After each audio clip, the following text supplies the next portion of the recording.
तो दोस्तों आप देख सकते हैं विधायक संजीव बेनीवाल हमारे सामने बैठे हैं और हम उनसे जानेंगे दोस्तों आज क्या सबसे बड़ा अचीवमेंट भादरा विधानसभा क्षेत्र को लेकर हुआ है। और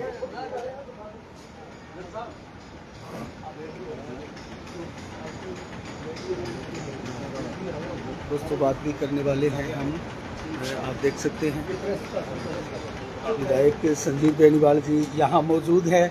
और दोस्तों बहुत बड़ा अचीवमेंट भादरा विधानसभा क्षेत्र को लेकर हुआ है और जानते हैं जो बाईपास सड़क विधायक संजीव बेनीवाल ने पास करवाई थी, एक बहुत बड़ी सौगात भादरा विधानसभा वासियों को दी थी, उसमें एक और तमगा आज लगा है। नमस्कार विधायक जी। हाँ जी नमस्कार साहब, नमस्कार विधायक जी आपसे जानना चाहेंगे, आज बताया जा रहा है कि एक लेटर आया है सरकार का और आपने जो विधानसभा में क्वेश्चन लगाया था एक ओवरब्रिज को लेकर उसको पास कर दिया गया है, क्या कहेंगे?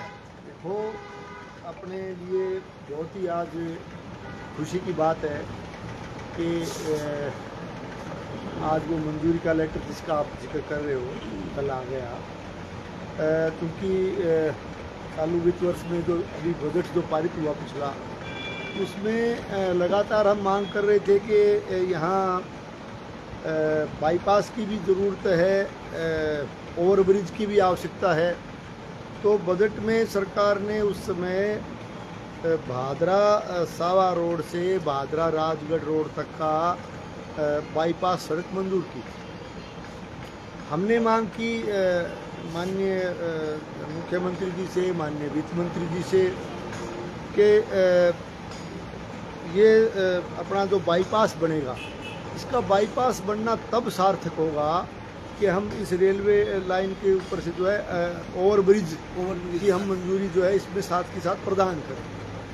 तो लगातार मैंने इसका हाउस में भी जिक्र किया, मैंने माननीय मुख्यमंत्री जी के सामने, वित्त मंत्री महोदया के सामने भी इस बात को रखा और लगातार हम भी लगे रहे, हमारे अधिकारी भी लगे रहे।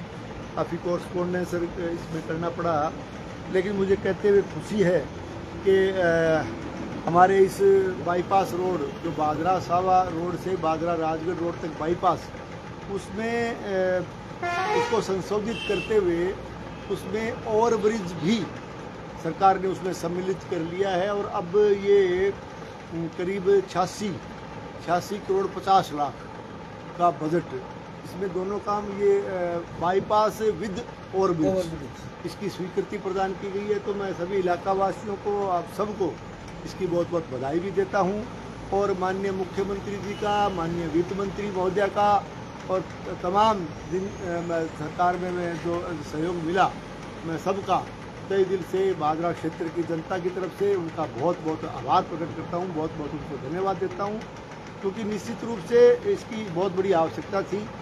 अमान परिवर्तन जो रेलवे का हुआ हमारे क्षेत्र में, उसके बाद से लगातार इस प्रॉब्लम को लोग महसूस कर रहे थे, क्योंकि आप जानते हो कि इस पे 2013 से 18 के बीच में जब हम लोग सरकार में हुआ करते थे, तब हमने 1 दर्जन से अधिक अंडरब्रिज उस समय यहाँ स्वीकृत करवाए थे, न केवल स्वीकृत बल्कि बनवाए थे। और अंडरब्रिज अब भादरा शहर में आप देख रहे हो कि मोती पैलेस जो अपने होटल है उसके पास में जो बना है वो भी अंडरब्रिज है, और अपना जो ये पुलिस स्टेशन के पास जो बना है वो भी अंडरब्रिज है, दोनों अंडरब्रिज है। और आगे जो एक पिछली सरकार में, पूर्ववर्ती सरकार ने जो बनाया, हम कह सकते हैं C65, वो भी अंडरब्रिज है। उससे पहले C64 का हमने हमारे उस समय आदरणीय वसुंधरा जी मुख्यमंत्री थी, तब उनकी घोषणा थी, और C64 को हमने उस समय मंजूर किया था। तो कुल मिला के चाहे C64 हो, C65 हो, चाहे अपने पुलिस स्टेशन के पास वाला हो, चाहे होटल के पास वाला हो, ये सारे के सारे अंडरब्रिज। तो अब आप देख सकते हो कि जैसे इधर से गौशालाओं के लिए भी, गौशालाएँ बहुत है हमारे साउथ में, तो वहाँ चारा, पराली, कूड़ी के बड़े ट्रोले, बड़े ट्रैक्टर या जो भी हैवी व्हीकल अन्य कामों के लिए भी जो इस साइड से जाते हैं वो इस अंडरब्रिज से नहीं निकल पाते। तो ये एक बड़ी प्रॉब्लम और शहर में तो वैसे ही नहीं घुस पाते आप अपने जो उसकी वजह से संभव नहीं है कि बड़े व्हीकल वहाँ से निकले, और जाएं तो भी अंडरब्रिज ही है। तो ये एक बड़ी आवश्यकता मतलब महसूस की जा रही थी कि एक ओवरब्रिज बनना चाहिए, चाहे आप किसी भी पॉइंट पे बनाइए। तो अब चूंकि हमने जब बाईपास मंजूर किया, हमारी जो एक सोच के साथ कि हम लोग भादरा सावा रोड से या राजगढ़ रोड मान लो, या भादरा राजगढ़ रोड से भादरा सावा रोड तक हम जाएं, तो ये बाईपास हो गया। और बाकी ये इस साइड का ये बाईपास हम जहाँ बैठे हैं, ये पहले से ऑलरेडी स्टेट हाईवे का बाईपास पहले से बना हुआ है। तो बाईपास के साथ साथ ये ओवरब्रिज की आवश्यकता थी, क्योंकि ओवरब्रिज बन जाएगा तो ये पूरा का पूरा जो भादरा से दक्षिण साइड में जितने हैवी व्हीकल्स जाते हैं उनके लिए रास्ता सुगम हो जाएगा, उनके लिए आसानी हो जाएगी। तो ये बहुत अपने लिए खुशी का मौका है, और ये बहुत अच्छा मतलब मैं मानता हूँ कि इसमें माननीय मुख्यमंत्री जी और माननीय वित्त मंत्री जी ने इसमें हमारी पीड़ा को समझते हुए इसकी स्वीकृति प्रदान की। मैं बहुत बहुत आपको बधाई देता हूँ। और वैसे भी जहाँ तक ओवरब्रिज का है, भादरा से हम जयपुर जाते हैं तो ये जो हमारा मेन रास्ता है राजगढ़ वाला, बाड़ी मोड़ उसमें हाँ उसमें मैं आपको याद दिलाना चाहूँगा कि पिछली सरकार के समय माननीय तत्कालीन मुख्यमंत्री आदरणीय वसुंधरा जी ने हमारी मांग पर उसमें भाडी मोड़ पे ओवरब्रिज दिया था, जो आज आप देख रहे हैं उसका बहुत बड़ा उपयोग हमारे इस इलाके के लोग कर रहे हैं। तो एक तरह से मैं कह सकता हूँ कि पिछली सरकार में भी हमने एक ओवरब्रिज हमारी सरकार ने दिया, और इस कार्यकाल में भी वर्तमान में भी भारतीय जनता पार्टी सरकार ने बड़ा काम इस क्षेत्र के लिए किया। विधायक जी, आपने अच्छा याद दिलाया, बाडी मोड़ का भी आप ही के कार्यकाल में बहुत बड़ा एक ओवरब्रिज का निर्माण हुआ था। नितिन गडकरी विधायक जी जब गोगामेडी आए थे जी, तो उन्होंने गोगामेडी, नौहर और भादरा के लिए एक एक ओवरब्रिज मंजूर किया था और घोषणा की थी। तो उसके बाद में उसकी संभावनाएं संभवतः ये जो मोती प्लेस के पास अंडरपास बना है यहाँ बनने की बात है, क्योंकि इसको आर्मी रोड भी बताया जा रहा है और आर्मी का प्रोटेस्ट भी यहाँ हुआ था और शायद उनका एक नोट भी लगा है। तो क्या वो भी बनेगा भादरा में, उसकी क्या खबर है? वो भी मामला अभी मैं कह सकता हूँ कि उस समय आदरणीय नितिन गडकरी साहब ने जो बात कही थी उस समय शायद सभा के दौरान कही थी, मांग थी इलाके की, अभी भी वो विचाराधीन है। और निश्चित तौर से मैं आपसे यही कहना चाहूँगा कि हाँ लगातार यहाँ से पत्र व्यवहार, यहाँ से चिट्ठियाँ, यहाँ से उसके तकमीने जो भी काम होता है वो चल रहा है, और अभी भी वो कह सकते हैं उसको कि प्रोसेस में है वो मामला। और इसके लिए हम पुनः माननीय नितिन गडकरी साहब से मिलूंगा, निवेदन करूँगा। भादरा विधानसभा में पिछले कार्यकाल में आपने 12 ओवरब्रिज और 12 अंडरब्रिज और 1 ओवरब्रिज बनाया, और इसको अगर माने तो 2 ओवरब्रिज हो गए। ये मतलब सर्वाधिक उपलब्धि शायद बीकानेर डिवीजन में सबसे ज़्यादा भादरा में। हम लोग ये तो नहीं कह सकते कि सबसे ज़्यादा है या नहीं है उपलब्धि, लेकिन एक तहसील उपखंड मुख्यालय या एक विधानसभा क्षेत्र में देखिए, पड़ोस में आप देखोगे तो भादरा में 2 ओवरब्रिज होना, तो शायद आप भी इसको गौरव की बात मानते और तीसरा भी हो सकता है संभवतः, अगर नहीं वो तो देखिए गडकरी की घोषणा कह रहा हूँ कि वो मामला प्रक्रियाधीन है, और प्रक्रियाधीन का मतलब ये है कि प्रोसेस में है मामला, वो उसके लिए पत्राचार जो भी कार्रवाई, कागजों की कार्रवाई है, जो भी यहाँ से कॉरस्पॉन्डेंस होना है वो चल रहा है डिपार्टमेंट के स्तर पे भी। और मैं पुनः कहना चाहूँगा कि इसके लिए मैं एक बार फिर से माननीय नितिन गडकरी साहब से मिलकर के उसके लिए निवेदन। विधायक जी, काफी दिनों से आपसे मुलाकात हुई है और इस दौरान ठीक है विकास की गति बड़ी रफ्तार से चल रही है, चाहे वो भजनलाल जी सरकार की हो या आपके विधानसभा क्षेत्र की हो। लेकिन एक सवाल बनता है और कस्बा वासियों का है, विधानसभा वासियों का नहीं है, और वो नगर पालिका से जुड़ा हुआ है। नगर पालिका की व्यवस्था ना तो बलवान पूनिया के समय में सुधार हुई और ना अभी कोई सुधार हो रहा है। इसके ऊपर क्या ठोस आश्वासन आप जनता को देखो, जो जिस समस्या की तरफ आप मेरा ध्यान आकर्षित कर रहे हो उसमें हमारा ये मान लीजिए कि भादरा में जो स्थिति पिछले कई साल से लगातार जो बोर्ड और जो जैसे नगर पालिका का जो बोर्ड का गठन हो रहा है, जिन लोगों के हाथ में नगर पालिका की सत्ता लगातार कई सालों से चली आ रही है, वो निश्चित रूप से इस शहर की दुर्गति के लिए मैं उनको पूर्णतः जिम्मेदार मानता हूँ, क्योंकि नगर पालिका का संचालन करना वो एक चुने हुए बोर्ड का काम होता है। और चूँकि आप देख रहे हो कि हमारा भारतीय जनता पार्टी का कई साल से काफ़ी कुछ प्रयास करने के बावजूद बोर्ड हम नहीं बना पाए, तो भारतीय जनता पार्टी का बोर्ड गठित नहीं होना और हमें नगर पालिका के चुनाव में आशातीत सफलता नहीं मिलना, या जनता का जो है वो आशीर्वाद भाई कुल मिला के आधा अधूरा हमें मिला, मैं कह सकता हूँ, जिसकी वजह से आज हम पीड़ा भुगत रहे हैं।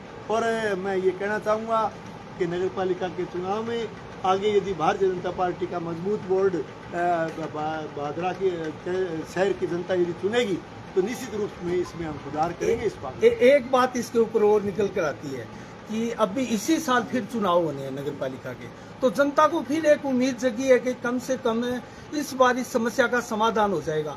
तो किसके नेतृत्व में और कितना प्रयास भाजपा करने जा रही है? देखिए, जहाँ तक हमारी पार्टी का सवाल है, हम लोग चुनाव चाहे कोई भी हो, चाहे वो स्थानीय निकाय का हो, चाहे ग्राम पंचायतों का, पंचायत समिति जिला परिषद का हो, चाहे नगर पालिका का हो, चाहे विधानसभा लोकसभा का हो, भारतीय जनता पार्टी हर चुनाव को बड़ी गंभीरता के साथ लेती है।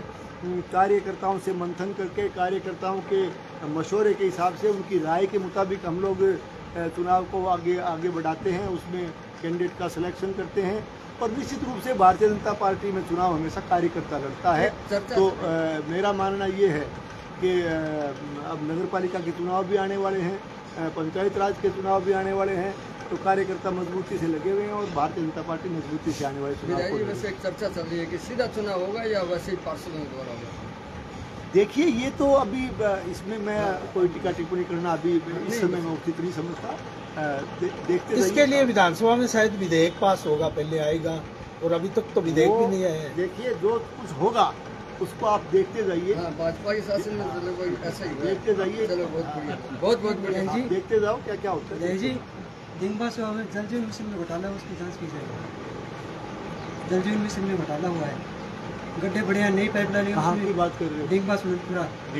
देखिए, आप शायद पर्टिकुलर एक गांव की बात कर रहे हो, आपकी पीड़ा जायज है, बल्कि मैं तो ये कहना चाहूँगा कि जल जीवन मिशन योजना ये देश के यशस्वी प्रधानमंत्री आदरणीय नरेंद्र मोदी जी की एक बहुत बड़ी महत्वाकांक्षी योजना थी, एक सोच के साथ कि पूरे देश में देश के प्रत्येक नागरिक को शुद्ध जल नल के द्वारा उसके घर तक पानी पहुंचाएं। इस बात को लेकर के एक बहुत बड़ी दूरदर्शी सोच के साथ ये इतनी बड़ी योजना का जो है उन्होंने आगाज़ किया पूरे देश भर में, और बड़े पैमाने पर इसका काम हुआ। लेकिन मुझे कहते हुए तकलीफ है कि पूर्ववर्ती कांग्रेस सरकार और उनकी जन विरोधी नीतियों के चलते, और निश्चित रूप से जितना काम जल जीवन मिशन योजना में होना चाहिए था वो पिछली कांग्रेस की जन विरोधी नीतियों के चलते नहीं हो पाया, और बड़ी भारी अनियमितता न केवल भादरा में बल्कि पूरे प्रदेश में बड़े लेवल पे अनियमितता हुई,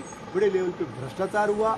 और जो जहाँ तक आप जांच की बात कर रहे हो, आप देख ही रहे हो कि लगातार जल जीवन मिशन में किस किस तरह की बातें निकल करके आ रही है और किस किस तरह की कार्रवाइयाँ वर्तमान सरकार जो के खिलाफ कर भी रही है।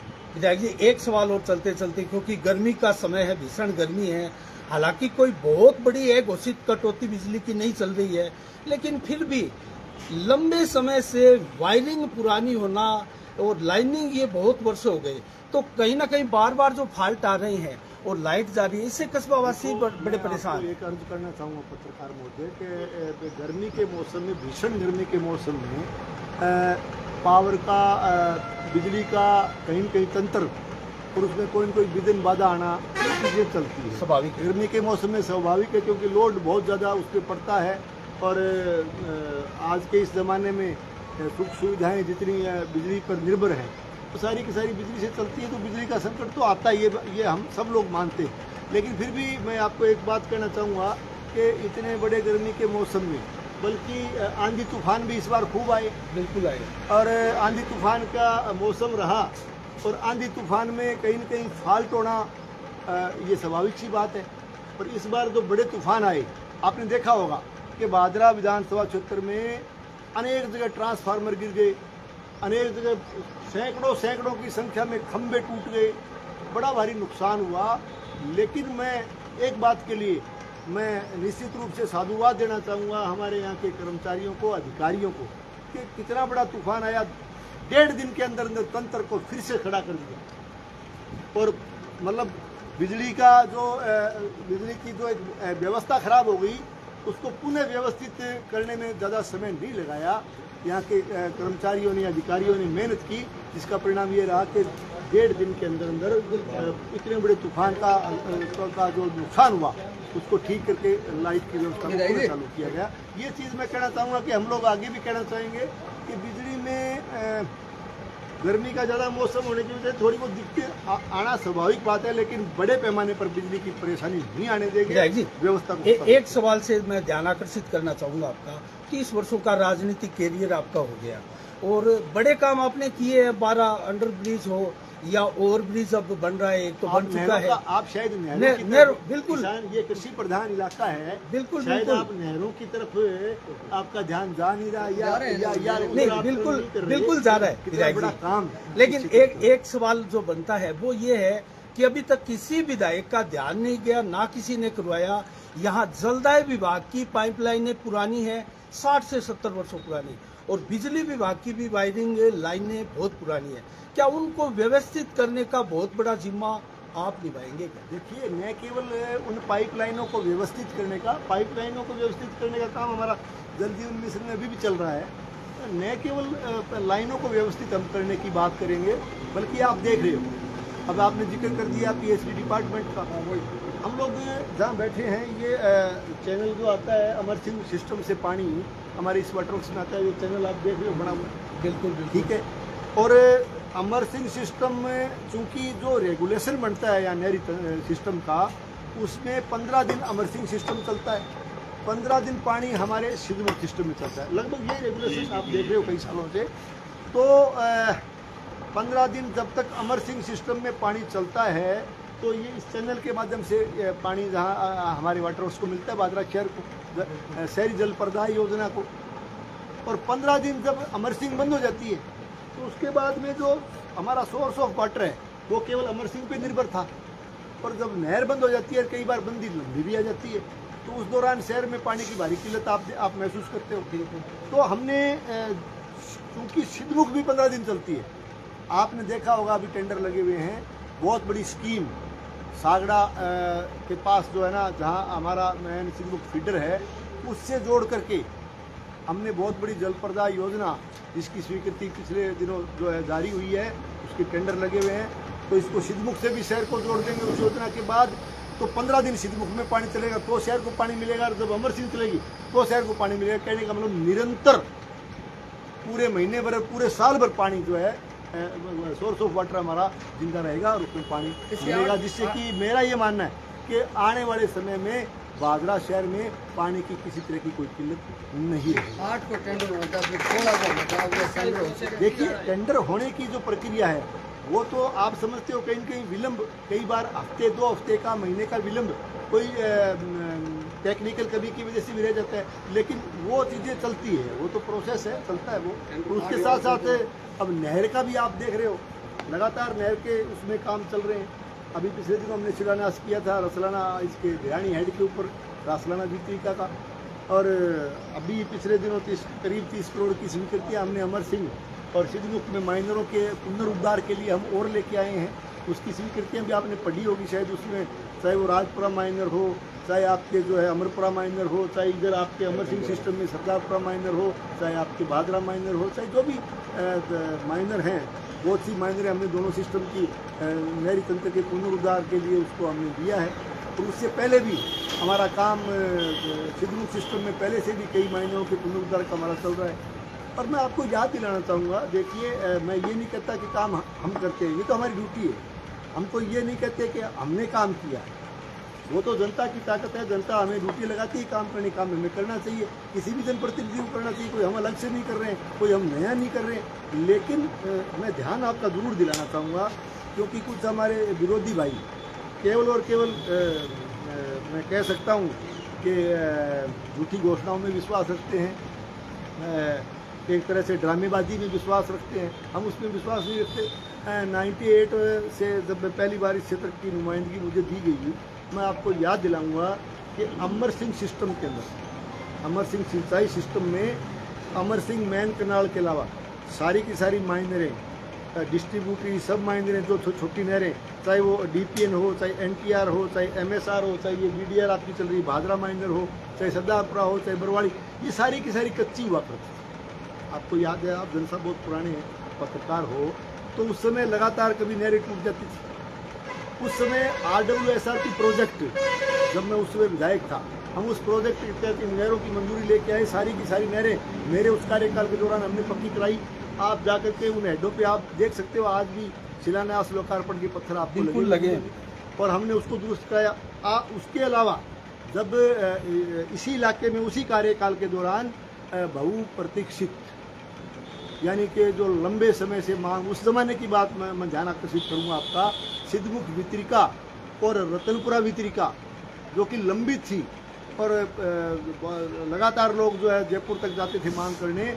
उस कार्यकाल के दौरान न केवल हमने उन दोनों वितरिकाओं को स्वीकृति दिलाई, बल्कि उनको बना करके भी हम गए थे। और आज भी मैं कहना चाहूँगा, इस अभी भी आप देख रहे हो कि उनके सुधार का काम, उनके पुनरुद्धार का काम, उनके जीर्णोद्धार का काम, उनकी रीलाइनिंग का काम, ये सब हमने हाथ में लिए। लगातार हम मंजूरियाँ लेके आ रहे हैं। मैं आपको विश्वास दिलाता हूँ कि इस कार्यकाल के दौरान जितना भी अमर सिंह सिंचाई सिस्टम हो, चाहे पूरा आपका ये सिद्धमुख सिंचाई सिस्टम हो, चाहे वो फीडर हो, चाहे माइनर हो, सब माइनर हो, वितरिका हो, पूरे के पूरे तंत्र का सुधार हम करके निश्चित रूप से विधायक जी, मैं एक आपको धन्यवाद भी देना चाहूंगा। ज्ञान सिंह जी और लालचंद रूडी के बाद में नहरों का उद्धार करने वाले एकमात्र आप तीसरे विधायक है। लेकिन क्या वो 100 करोड़ आपको कहीं मिले जो बलवान पुनिया ने कहा 14 सिंचाई से वंचित? देखिए, मुझे ज्यादा इस पे कहने की आदत तो नहीं है, लेकिन अब आप चूंकि आपने ध्यान आकर्षित कर दिया, मैं कुछ बोलने वाला था लेकिन मैंने थोड़ा ब्रेक लगा दिया। मैंने कहा ठीक है, अपने को जो बात कहनी है वो तो ही कहनी चाहिए। लेकिन देखो, मुझे कहते हुए पीड़ा भी है कि मैं फिर उसी बात पे आना चाहूँगा कि 100 करोड़ का आपने बहुत बड़ा ड्रामा आपने देखा पिछली सरकार के समय। आपने देखा पूर्ववर्ती जनप्रतिनिधि जो लाल झंडे वाले जनप्रतिनिधि थे, उनके आपने अंकार उंकार ये सब देखी, उनके ड्रामे आपने देखे। आप शायद उस कार्यक्रम में भी गए होंगे जब मुंदरिया बड़ा गांव में उनको घोड़ी पे चढ़े, डीजे बजे, ढोल बजे, मिठाइयाँ बंटी, गुलाल उछले और बहुत बड़े जो है ना वर्चुअल शिलान्यास तत्कालीन मुख्यमंत्री जी के हाथ से करवाया गया। 100 करोड़ की बात कही गई कि 100 करोड़ की DPR में ये हो गया वो हो गया। आज तक आपने सुना होगा, मैंने विधायक बनने के बाद शायद लगभग पहला या दूसरा सेशन होगा वो, जिसमें मैंने ये बात कही थी, वहाँ हाउस में मैंने कही और मैंने चैलेंज के साथ कहा वहाँ पर, ठीक है CPM का जैसे कर्म उन्होंने किए, CPM का कोई एक भी व्यक्ति उस हाउस में आज नहीं है, लेकिन CPM के जो अलायंस के जो उनके साथी जो कांग्रेस के थे, जो पूर्ववर्ती सरकार को चला रहे थे, वो बहुत से साथी हमारे वहाँ बैठे हुए थे। किसी ने एक ने भी जवाब नहीं दिया। मैंने खुल के अपनी बात कही कि कहाँ है 100 करोड़ रुपए, कहाँ है इसकी प्रशासनिक स्वीकृति, कहाँ है इसकी वित्तीय स्वीकृति, कहाँ है इसकी तकनीकी स्वीकृति, रखिए पटल पे। कोई बोला क्या वहाँ? कोई सुना आपने किसी का जवाब सुना? क्योंकि है ही नहीं। तो कहने का मतलब ये है कि लोगों को गुमराह करने का इन्होंने काम किया और सिर्फ इनका विश्वास घोड़ी चढ़ने का, हाथी चढ़ने का, डीजे बजाने का, मालाएं पहनने का, ढोल बजाने का, मिठाइयाँ बांटने का, चाय नाश्ता करने का, खाना खाने का और माला पहनने का, ये इनको शौक था और उसी शौक में डूबे रहे।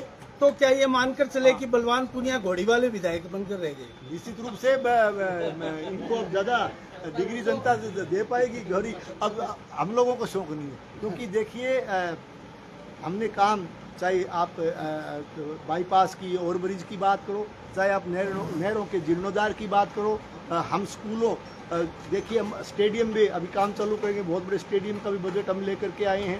चाहे सड़क हमारी डुंगराना वाली बन रही हो, चाहे हमारी रासलाना से कर्णपुरा की सड़क बन चुकी हो, चाहे हमारी गांधीबड़ी से सवाड़ा की बन चुकी हो, चाहे हमारी दूसरी मिसिंग लिंकें बन चुकी हो, और अभी हम अटल पथ भी हमारे स्वीकृत हुए हैं। गांधीबड़ी का, सानीबड़ी का स्वीकृत हो गया, बाकी स्वीकृति के लिए कागज प्रोसेस हो रहे। लेकिन देखिए हम काम में विश्वास रखते हैं और काम जो करते हैं, अब आप कहते हो कि साहब आपने किया, देखिए ये कोई हम लोग जो है ना किसी पर एहसान नहीं करते।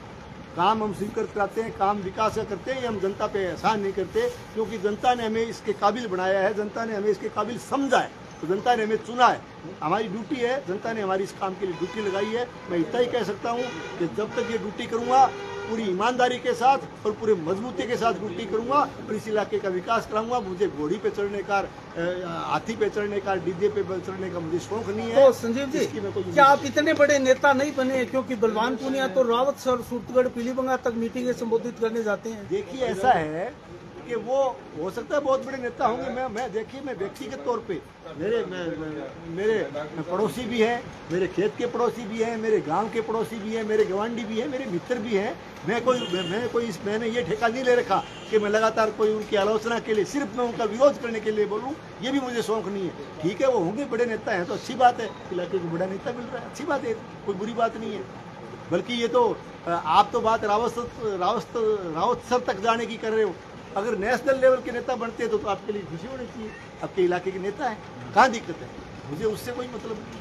चलो बहुत बहुत धन्यवाद विधायक जी, बहुत बहुत धन्यवाद। तो दोस्तों ये है संजीव जी बेनीवाल और आप देख सकते हैं यहाँ कार्यकर्ता भी जमा हो चुके हैं। दोस्तों अभी कुछ ही समय पहले एक लेटर आया और दोस्तों बहुत बड़ा अचीवमेंट भादरा विधानसभा के लिए, क्योंकि एक ओवरब्रिज का बनना भादरा में छोटा कार्य नहीं है, बहुत बड़ा कार्य है। और अभी दोस्तों यहाँ संजीव बेनीवाल जब गांव के दौरे से आए तो हमने उनसे मुलाकात की और अनेक प्रश्न भी पूछे, सवालों के जवाब भी विधायक संजीव बेनीवाल ने बड़े बेबाकी के साथ दिए। तो कैसे लगे सवाल जवाब? और दोस्तों आपका कोई सवाल हो तो ज़रूर इसमें आप कमेंट बॉक्स में हमें बताइएगा। हम नेक्स्ट जब मुलाकात होगी विधायक संजीव बेनीवाल से तो जरूर उनसे पूछेंगे। इसी के साथ साफ संदेश भारत से मैं अनिल कौशिक, नमस्कार, जय भारत, जय जय राजस्थान।